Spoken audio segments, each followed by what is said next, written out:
नहमदुहु व नुसल्ली व नुसल्लिमु अला रसूलिहिल करीम अम्मा बाद अऊज़ु बिल्लाहि मिनश शैतानिर रजीम बिस्मिल्लाहिर रहमानिर रहीम लक़द कान लकुम फ़ी रसूलिल्लाहि उस्वतुन हसना सदक़ल्लाहुल अज़ीम व सदक़ रसूलुहुन नबियुल करीमुल अमीन व नहनु अला ज़ालिका लमिनश शाहिदीन व शाकिरीन वल्हम्दुलिल्लाहि रब्बिल आलमीन।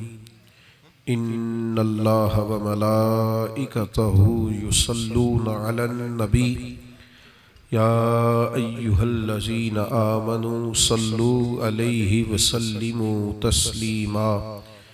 अल्लाहुम्मा सल्लि अला सय्यदिना व मौलाना मुहम्मदिन मअदनिल जूद वल करम व आलिहि व सहबिहि व बारिक व सल्लिम। मिल के पढ़िए अस्सलातु वस्सलामु अलैका या रसूल अल्लाह।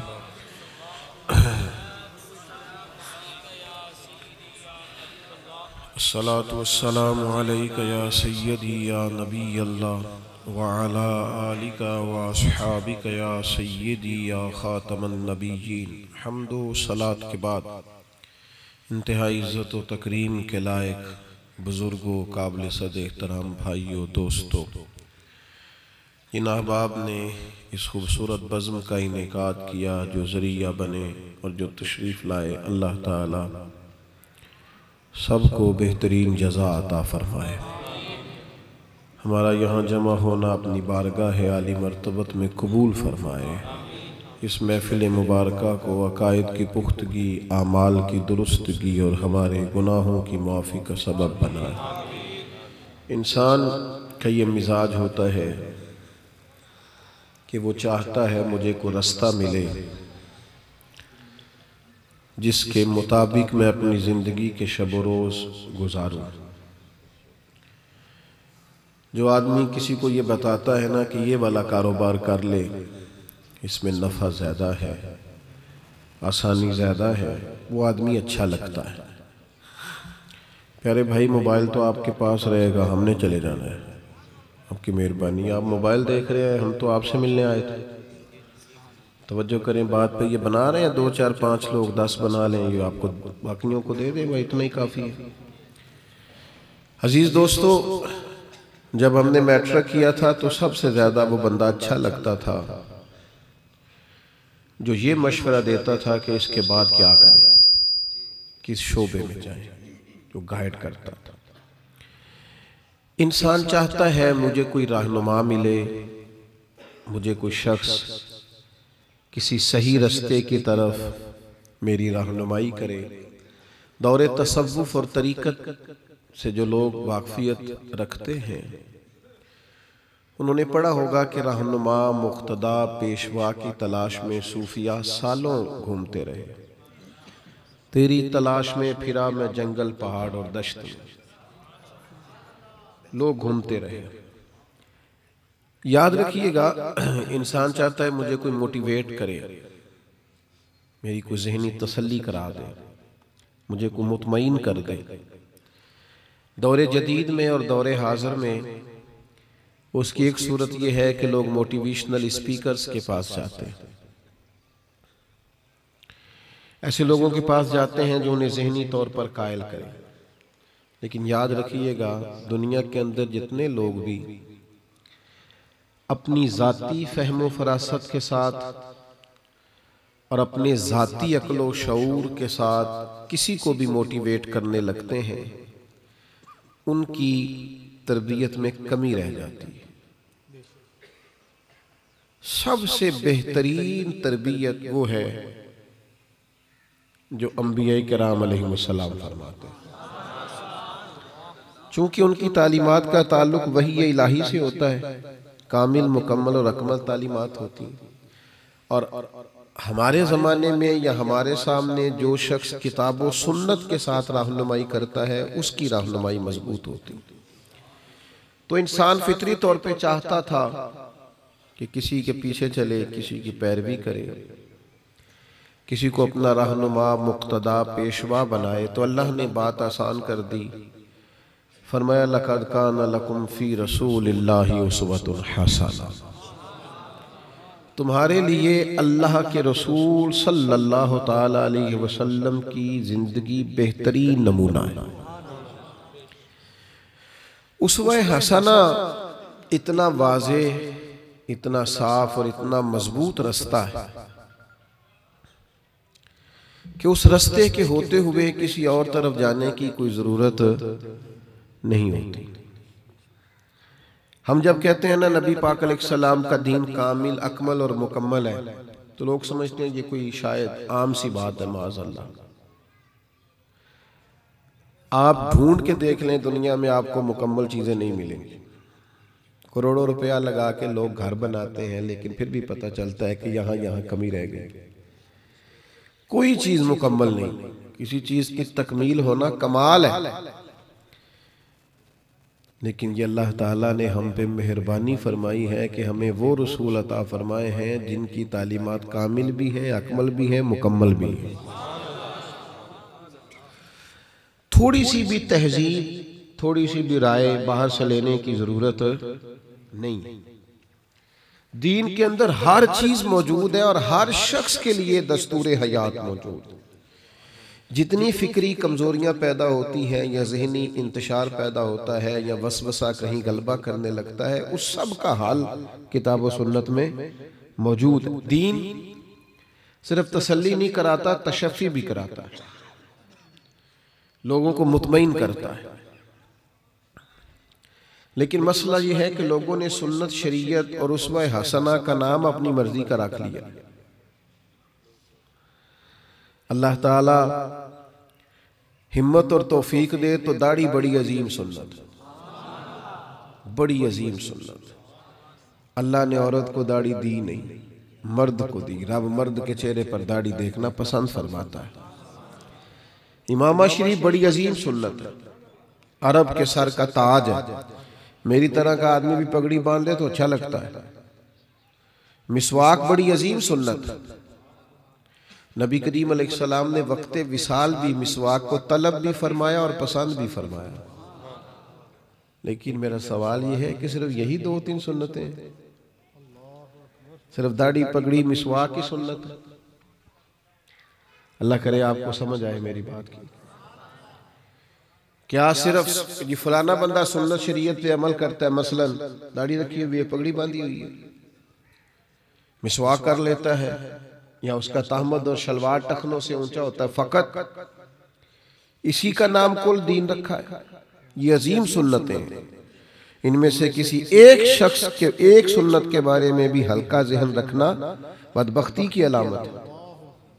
लेकिन मेरे भाई, हुजूर की जो अदा सबसे पहले मारूफ हुई थी और जिस अदा से सबसे पहले लोगों ने नबी पाक को जाना था, वो तो सादक और अमीन होना है।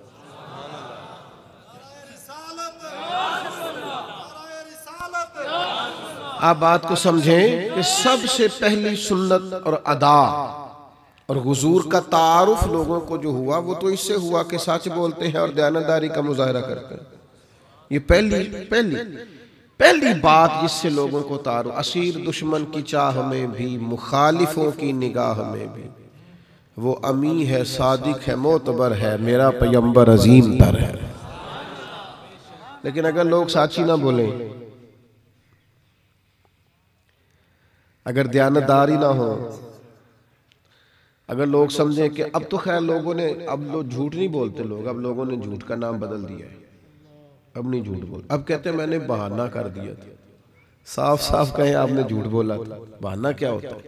अब लोगों ने चुगली का नाम भी बदल दिया। चुगली का नाम रखा है गपशप।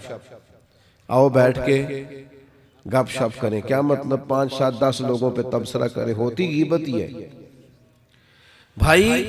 उस्वा हसना का वसी मफहूम समझे। या रसूलुल्लाह सल्लल्लाहु ताला अलैहि वसल्लम, मोमिन कंजूस होता है? तो मैं कभी ऐसा हो जाता है? क्या बुज़दिली वाली कमजोरी भी कभी मोमिन में आती है? तो एक रवायत में फरमाया ये हो जाता है। या रसूलल्लाह, मोमिन झूठ भी बोलता है? हुजूर ने फरमाया नहीं, मेरा मोमिन झूठ नहीं बोला करता, मोमिन झूठ नहीं बोलता। आपको पता है दुनिया में कामयाब ताजर कौन होता है? जिसके पास करोड़ों अरबों की इन्वेस्टमेंट हो और बहुत बड़ा वो घर से सरमाया लेके चले, उसको कामयाब ताजर नहीं कहते।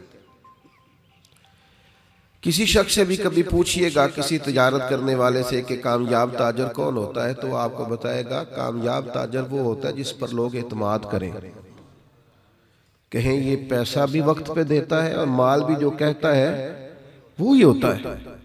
जिस पर लोग, जिन लोगों का मार्केट में एतबार खत्म हो जाता है, उनकी तिजारत जीरो हो जाती है। सच बोलने से एतबार बढ़ता है। यहां तो भाई बीवी शौहर से कहती है कि खर्चा थोड़ा दिया कर, पर मेरे साथ सच तो बोला करना, जहां जाता है वहीं का बता के जाया कर। अम्मा कहती है पुत्र तू थोड़ी बातें किया कर, पर उतनी किया कर जिन पर तू अमल कर सक। सच बोले, ये हुजूर के उस्वा हसना का बुनियादी सबक। कभी कम हमारे उस्ताद साहब फरमाया करते थे, ये ना कहा करो कि 2:15 बजे जुम्मे की जमात खड़ी होगी, ना कहा करो। कहा करो भाई 2:15 बजे तक सारे पहुंच जाना, इंशाअल्लाह मुकर्रर वक्त पर जब आप लोग आ जाएंगे तो इंशाअल्लाह मुनासिब वक्त पर जमात। ऐसा ना हो कि तुमने मिंबर और मुसल्ले पे कहा हो कि 2:15 पे होगी, फिर 2:17 हो जाए। ये ठीक नहीं है। कहना भी 2:15 तक आ जाना, मुनासिब वक्त पर जमात खड़ी। बात की समझ आ रही है? एक तो सच बोले, दूसरा दयानतदारी बड़ी नेमत है। आप जब अमीन होते हैं ना, तो आप देखें कुछ चीजें ऐसी होती हैं जिनका लोगों को नहीं पता होता, सिर्फ अल्लाह को पता होता है। लोगों को इल्म नहीं होता, सिर्फ मालिक करीम को पता होता है। आप जब दयानतदारी का मुजाहरा करते हैं ना, दयानतदारी का, हजरत अब्दुल्लाह इब्न उमर रज़ियल्लाहु ताला अन्हु तशरीफ ले गए सफर पे, तो एक शख्स बकरियां चरा रहा था, यानी गरीब आदमी था।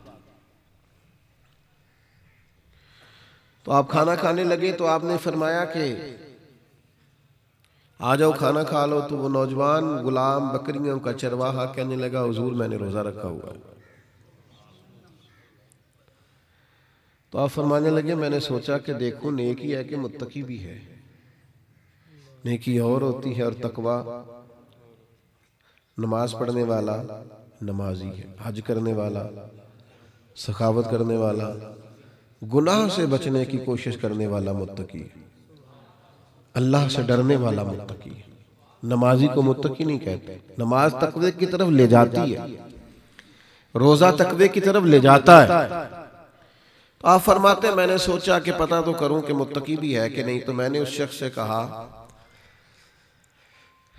एक बकरी बेच दो हमारे हाथ। कहने लगा मेरी नहीं, मैं तो सिर्फ चरवाहा हूं। फरमाते एक शख्स ने उससे कहा चलो एक बेच दो, मालिक से कहना एक बकरी भेड़िया ले गया। अब फिर थोड़ा आपके साथ जंगलों में आया है वो चरवाने के लिए, पहाड़ों में थोड़ी आया, उसको बोल देना कि एक बकरी चरवाहा ले गया।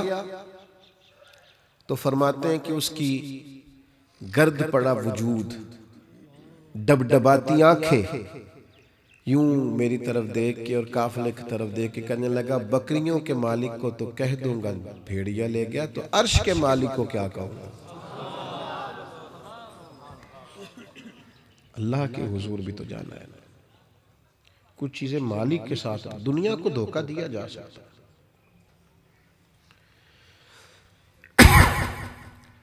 लेकिन इंदल्ला भी तो हाजिर होना है।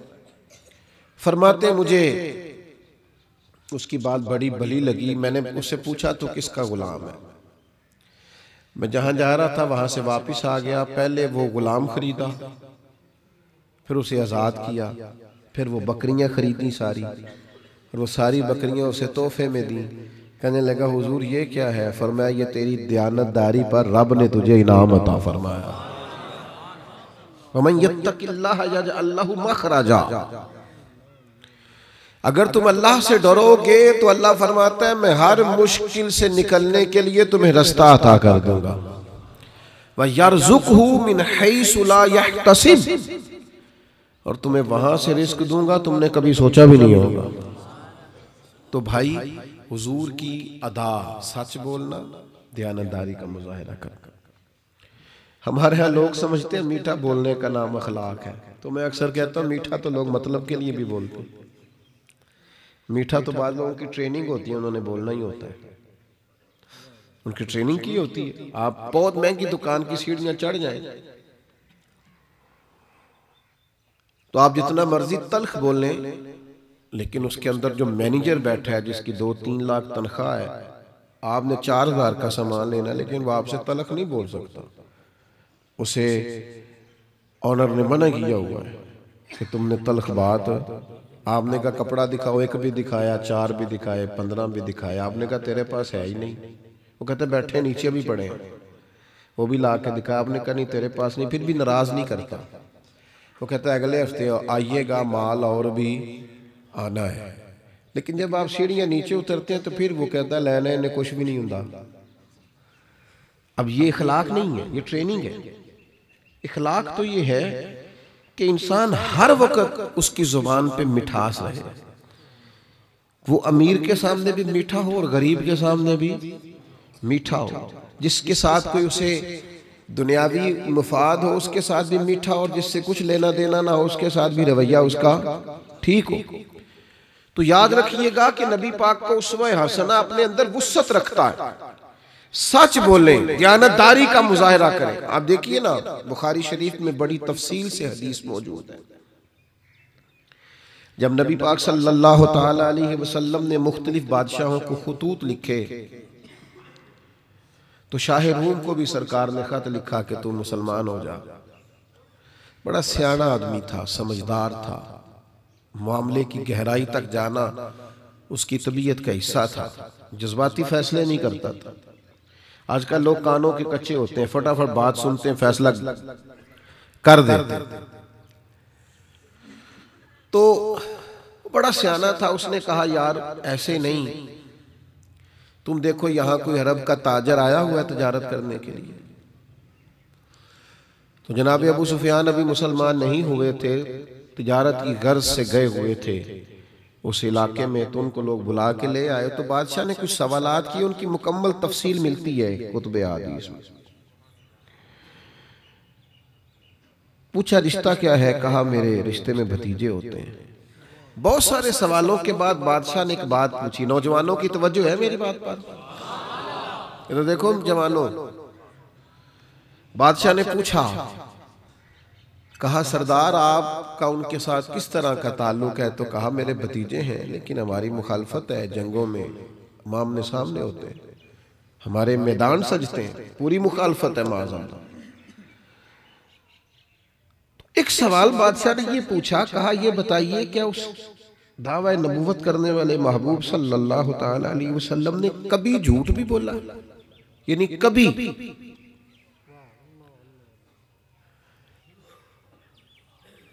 कभी उनकी जुबान से झूठ भी निकला है? अबू सुफियान चुप कर गए, क्योंकि अभी मुखालिफ सफ में खड़े थे। कहते फिर बादशाह ने पूछा बताइए कभी झूठ भी बोला है?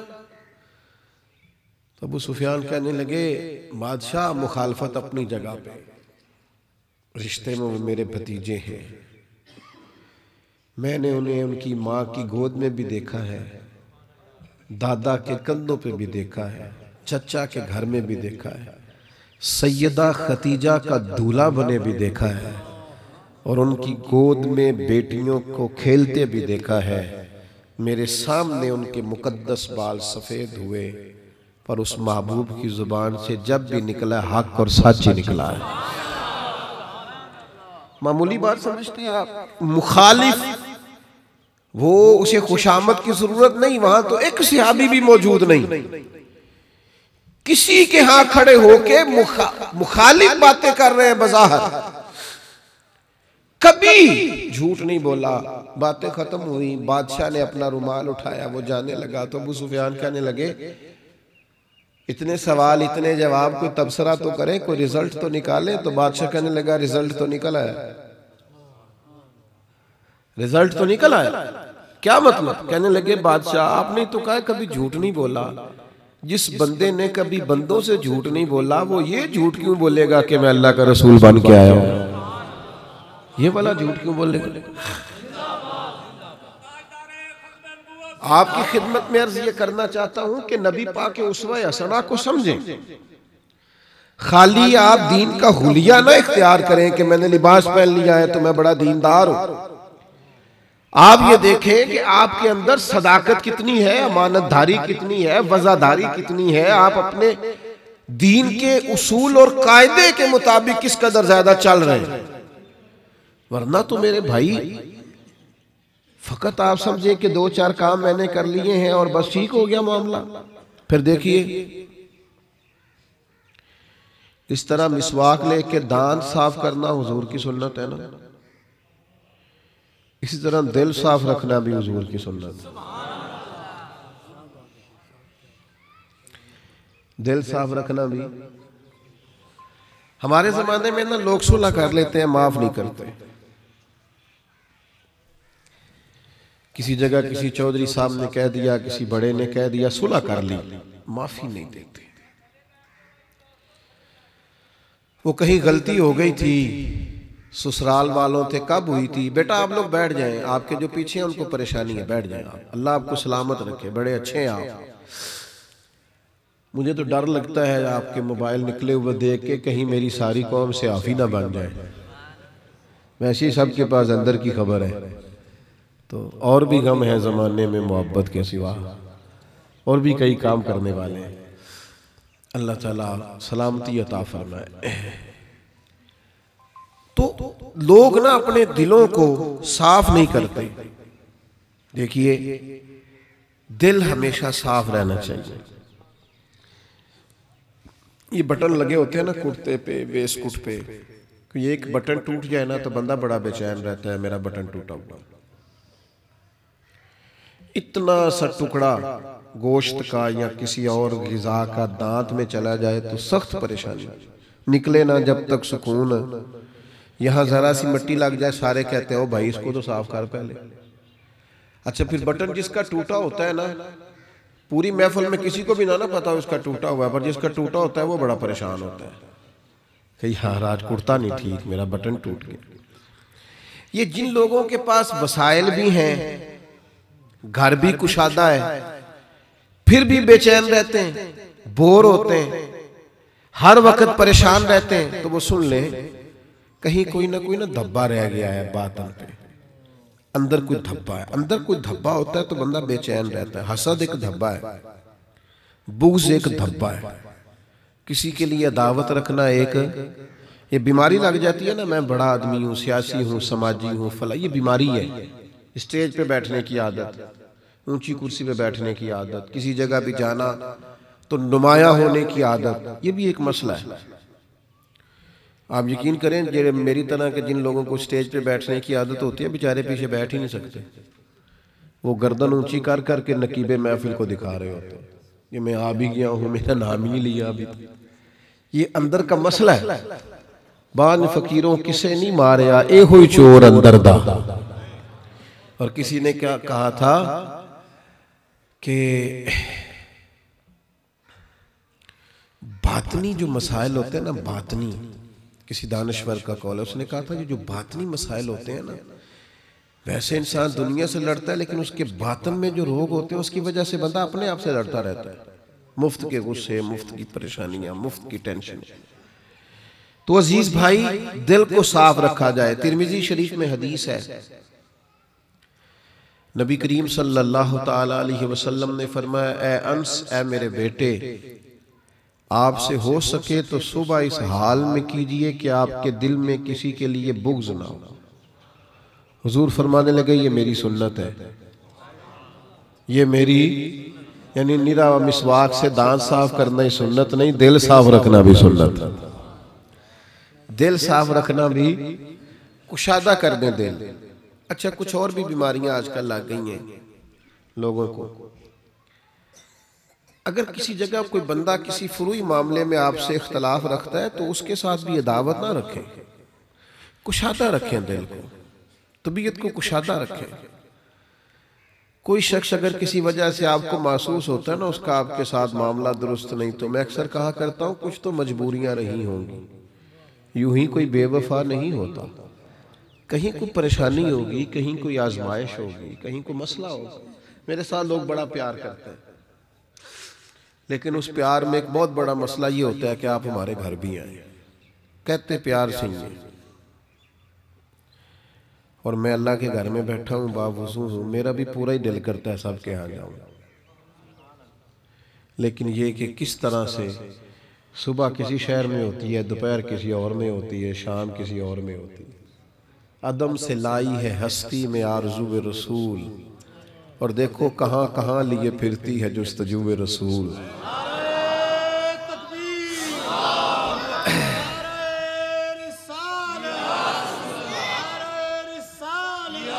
तो मैं अपने उन दोस्तों से भी कहता रहता हूँ, यार ये मत सोचना कि आए नहीं, बस यही सोचना कि कुछ तो मजबूरियां रही होंगी, यूं ही कोई बेवफा नहीं होता। दिल कुशादा रखे, कुशादा, कितना कुशादा। सुल्तान साहब ने तो कहा 14 तबक दिले दे अंदर ते तंबू वांगू ताने हू, दिल दरिया समुद्रों डूंगे कौन दिलां दियां जाने। वसी दिल हो, वसीउल मशरब हो, बंदा कुशादा हो, तबीयत के अंदर मतलब घुटन ना हो, परेशानी ना हो। कभी कभी कुछ चीजें बड़ा मजा देती हैं, कभी गाड़ी के पीछे लिखा हुआ देखा आपने कि तू लंघ जा साड़ी खैर है, ये कुशादा दिली का तब कोई अर्ज नहीं यार, फिर क्या सड़क है सब किसान जी, कोई आगे है कोई पीछे, कोई ये कुशादा रूई की बात का, दिल कुशादा होना चाहिए, वसी होना चाहिए आपका मिजाज। सबको जीत कर मजा नहीं आता, कुछ को हार के भी मजा आता है। ना समझ आए ना तो कभी 5 साल के बच्चे की और उसके बाप की लड़ाई होते देखना, बाप जानबूझ के गिर जाता है और कहता हो मुझे तूने गिरा ही दिया, इससे पूछो कि ये क्या हो रहा है, तो इसको बेटा जिता के खुशी बड़ी हो रही है। बेटा जब खुश होता है ना, मैं जीत गया, अब्बा हार गया, अगरचे खेल है लेकिन ये खुश है उसे जिता के। हमने तो एक देखा है, मेरे पास और भी बहुत ज्यादा दुख है। और सुना, सैयदा पाक ने जब अर्ज की ना, हुजूर आप इतनी मुशक्कत उठाते, तो नबी करीम ने बात का रुख ही फेर दिया। करीम फरमाने लगे, फातिमा आपके वालिद को अल्लाह ने बड़े मकासद के लिए दुनिया में मबूस फरमाया, हम बड़े मकासद लेकर दुनिया में आए। करीम फरमाने लगे, ना कोई घर कच्चा बचेगा, ना पक्का बचेगा, ना कोई झोंपड़ी बचेगी जहां अल्लाह हमारे दीन के पैगाम को पहुंचा नहीं देगा। तो उसके लिए सफर तो करना है, मेहनत तो करनी है, जद्दोजहद तो करनी।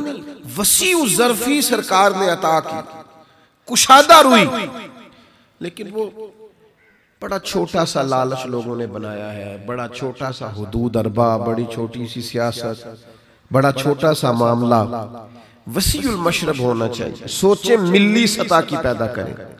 आप बेशक किसी गांव में रहते हैं, किसी शहर में रहते हैं, किसी जहां भी रहते हैं, सोच आलमी सतह की होनी चाहिए, बात वसी होनी चाहिए। इमाम बुखारी रहमतुल्लाह ताला अलैह ने सही बुखारी लिख दी। इमाम साहब की आप जिंदगी पढ़ें तो बड़ी मुश्किलात वाली जिंदगी, तल्ख, मेरी हयात का अफसाना पूछने वाले कहीं कहीं से तो किस्सा पढ़ा ना जाएगा, तल्ख वक्त गुजारा। लेकिन कहां से जाके कहां से ढूंढ के वो अहादीस लाए, उन्होंने हमारे लिए एक जखीरा जमा कर दिया, कयामत तक उम्मत फैज उठाती रही। मिल्ली काम किया जिंदगी में, कौमी काम किया।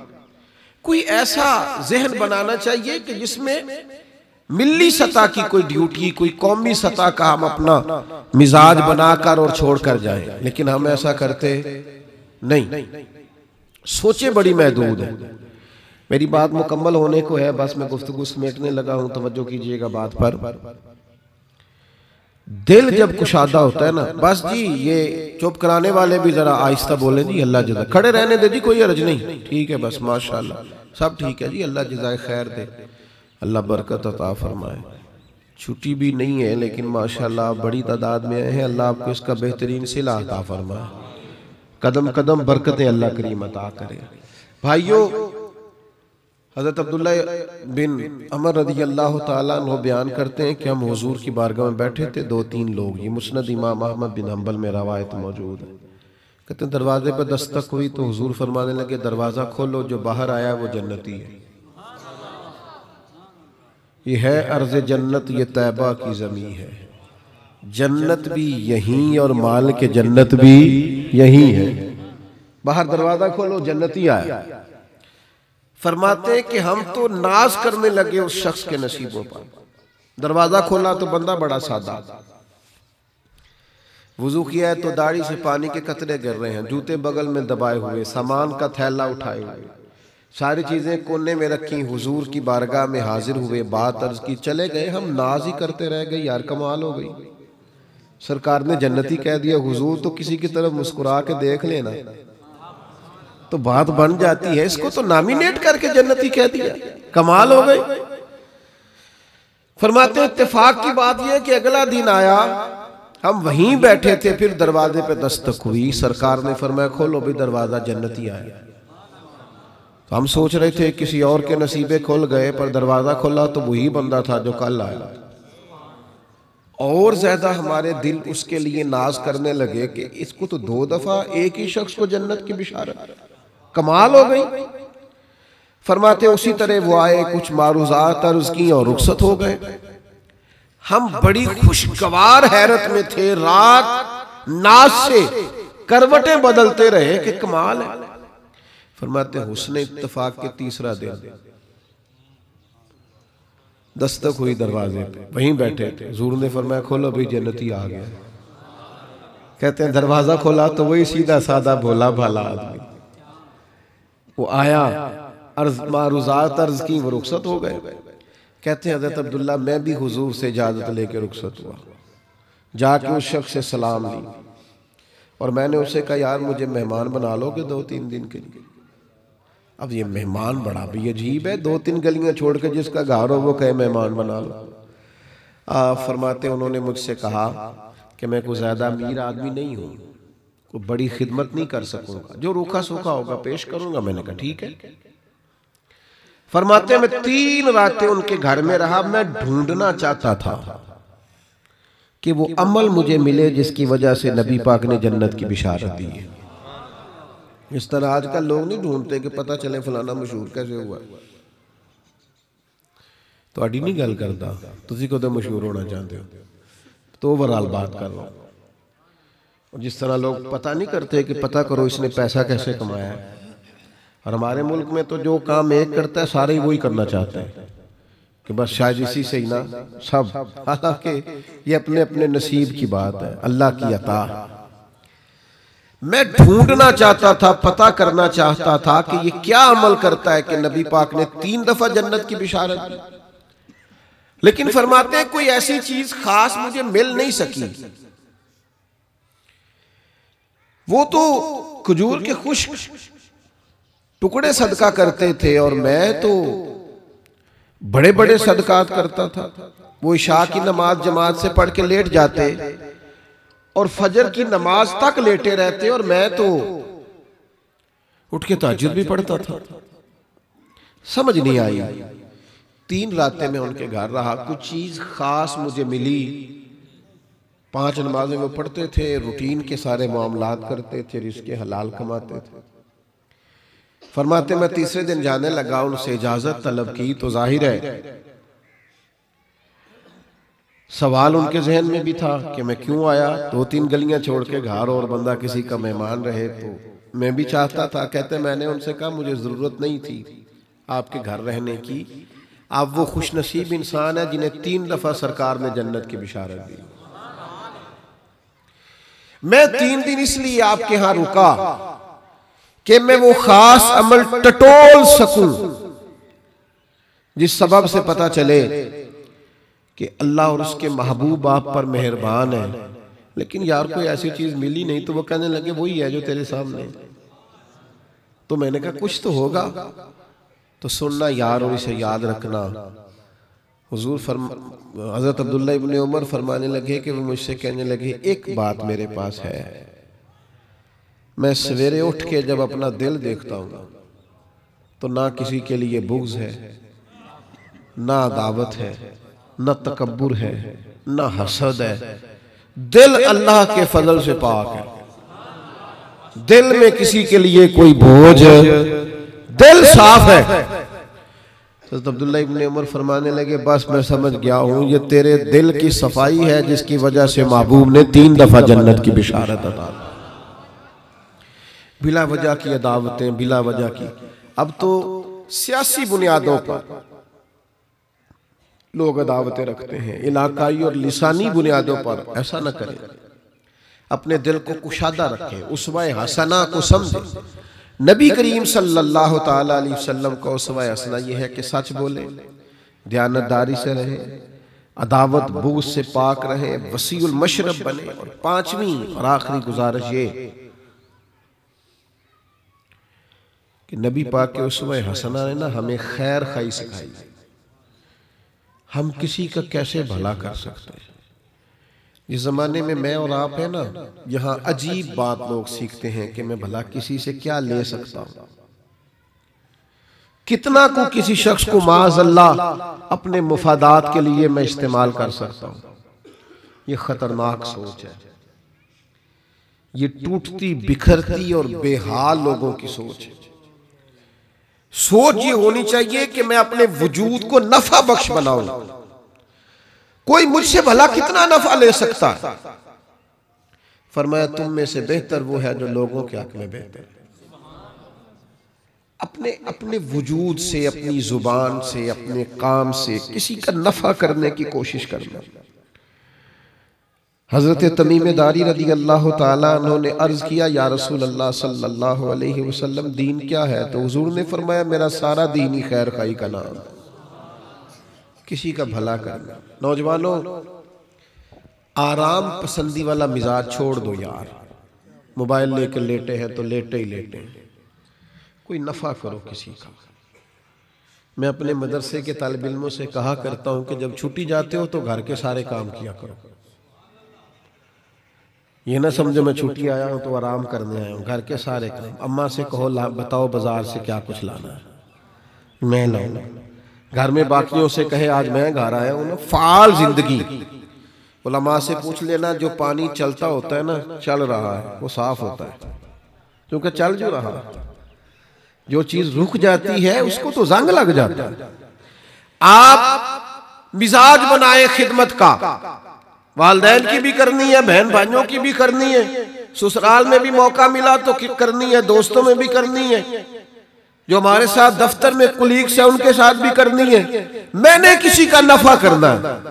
आप कहेंगे लोग जवाब में रवैया ठीक नहीं रखते, तो बड़ी सोहनी बात है, नहीं रखते।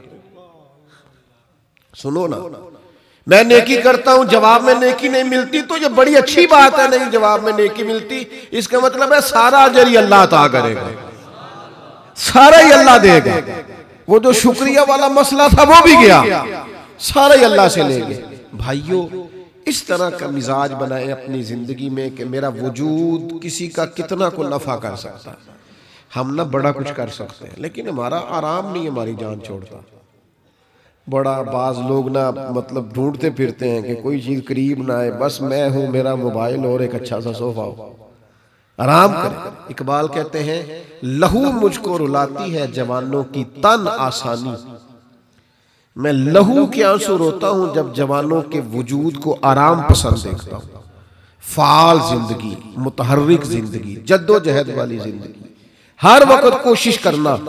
नबी करीम अलैहिस्सलाम का उसवा हसना। आप हमेशा काम लगे रहे, हमेशा। कभी आप फजर की अजान सुने ना। आजकल तो वैसे मेरी गुजारिश है तहज्जुद पढ़ने के दिन, रोजे रखने के दिन। कितने बजे फजर की जमात होती? जल्दी भी बता दें यार, क्या हो गया? आप पढ़ते हैं माशाल्लाह, ऐसे ही डर रहे हैं। 6:20 पे और इशा की तो 7 वो, और ये भी तकरीबन ये तो 12-13 घंटे बन जाते हैं। 11-12 तो कई तो डॉक्टर कहते हैं बड़ा सो लो तो 8 घंटे सो लो, तो ये 3 तो फिर बच गए। तो ऐसा ना करें, आज से इरादा करें, इरादा वादा नहीं ले रहा, इरादा करें कि इशा के बाद जल्दी सोना है और सवेरे इंशाल्लाह तहज्जुद पढ़नी। बड़ा ही मजा आएगा। तहज्जुद पढ़ें, फिर कुरान पाक पढ़ें, फिर हुजूर पर दरूद पाक पढ़ें। और नौजवानों से कहूंगा कि ये तो दिन है रोजे रखने के, पीर और जुमेरात का तो जरूर ज़ौक बनाए, वरना कम से कम पीर को तो जरूर रखें। ये बड़े छोटे छोटे दिन हैं, अपना मिजाज कुछ करने पे लगाएं। हुजूर अलैहिस्सलाम ने फरमाया दो नेमतें ऐसी हैं जिनके बारे में लोग धोखे में हैं, एक तंदुरुस्ती और एक फुर्सत। ये किताब व रिकाक बुखारी में हदीस। तो कोशिश करें कि कुछ ना कुछ अमली जिंदगी में हम कर सकें। 5 बातें आपके सामने रखी हैं। दुआ करता हूँ अल्लाह ताला हमें अमल की तौफीक अता करे और हमारे लिए खैर के रास्ते आसान करे। वमा अलैना इल्लल बलाग।